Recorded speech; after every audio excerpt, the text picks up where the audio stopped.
he was the one who asked for this. Bakit?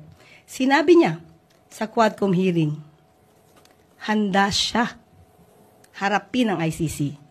Pinamamadali nga niya yung ICC. Di ba sabi niya, hurry up. At ang sinabi pa niya, tomorrow, bukas na bukas din, kung gusto niyo mag-imbestiga. And if you will put me in prison, I will rather rot in jail. So, kaya po yung mga kababayan natin, dapat mag-relax dahil hiling po ito mismo ng dating Pangulong Duterte. I'm asking the ICC to hurry up, and if possible, they can come here and start the investigation tomorrow.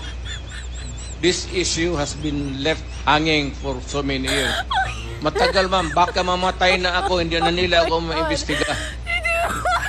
So, I'm asking the ICC through you na magpunta na sila dito bukas, umpisahan na nila ang investigation. And if I am found guilty, I will go to prison and rot there for the whole